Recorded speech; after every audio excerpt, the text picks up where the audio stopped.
Bonjour à tous, re-bienvenue au Fred Show, épisode numéro 13. Et oui, on est déjà rendu là, on commence ça maintenant.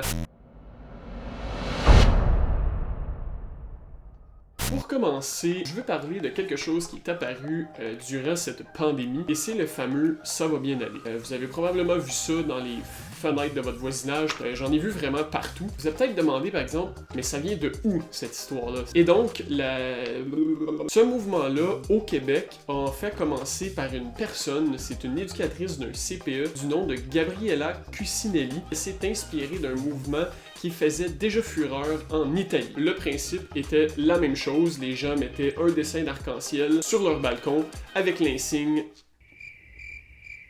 Andrà tutto bene, qui veut dire exactement la même chose, ça va bien aller, tout va bien aller. Elle a vu ça, elle a trouvé que c'était une bonne idée, elle a demandé à son garçon de dessiner un arc-en-ciel, d'écrire ça va bien aller, et de le coller dans la fenêtre de son salon. Elle a ensuite pris une photo, elle a posté ça sur un groupe Facebook et ça l'a explosé. Les gens ont commencé à le faire. Pourquoi je vous parle de elle exactement? C'est qu'elle a déposé une demande le 31 mars à l'Office de la propriété intellectuelle du Canada.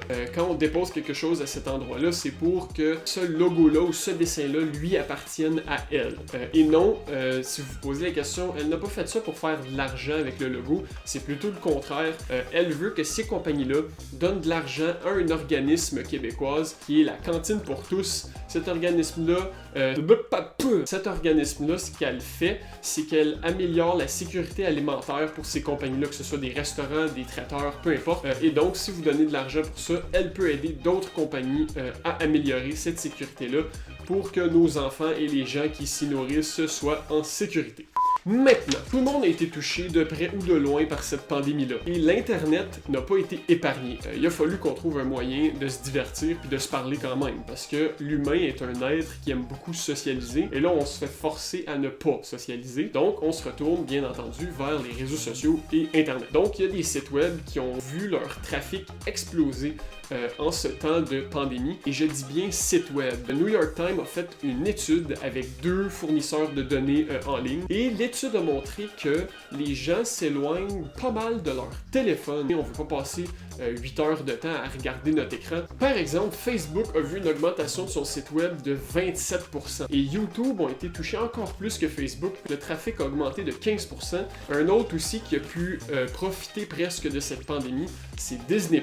Ils ont atteint 50 millions d'utilisateurs. Donc eux aussi, ils font plus d'argent avec ça. Donc il y en a certains qui en profitent de cette pandémie-là. C'est pas négatif pour tout le monde. Zoom a passé de 2 millions d'utilisateurs à 6 millions en à peine un mois. Mais il y a un problème avec Zoom et c'est qu'il y a eu plusieurs brèches de sécurité, dont une en particulier très facile pour quelqu'un par exemple qui hack l'application Zoom ou votre compte, peut accéder à toutes vos informations confidentielles assez facilement. Je vais vous mettre un lien dans la description, c'est un article de François Charon et dans cet article-là, vous avez des étapes pour aller dans les paramètres de l'application. Vous faites ce que l'article vous dit et vous ne serez pas à risque pour cette brèche-là. Maintenant, on va y aller avec Lego sont en train de créer des milliers de masques en plastique pour les travailleurs essentiels et les travailleurs de la santé. Donc, good job Lego. Maintenant, des étudiants canadiens de la Colombie-Britannique ont créé une ligne d'appel que les aînés ou peu importe qui est en isolation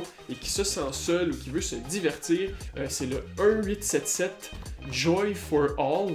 Et ça, ce que c'est cette ligne-là, c'est une ligne où il y a des jokes préenregistrés, des histoires, un paquet de choses que vous pouvez écouter au téléphone pour se sentir moins seul et pouvoir rire un bon coup. Une autre bonne nouvelle, et celle-là c'est assez impressionnant, le sommet de l'Himalaya en Inde est visible pour la première fois depuis 30 ans. Donc le nuage de pollution s'est dissipé, majestueux. On avait aussi vu à Venise, en Italie, l'eau est rendue propre, donc les animaux reprennent leur place, c'est quand même très le fun de voir ça. Voilà. Et maintenant, dernière nouvelle de la journée, Bill Gates et Bill Gates et son organisation sont en train présentement de construire 7 usines qui vont permettre de produire l'éventuel vaccin qu'il va avoir contre le COVID-19. Il y en a quelques-uns en ce moment qui sont en essai, il y en a 1 ou 2 qui vont peut-être être des vaccins officiels. Donc voilà, c'est ce qui termine le show d'aujourd'hui. J'espère que vous avez aimé. N'oubliez pas de liker la vidéo et de vous abonner.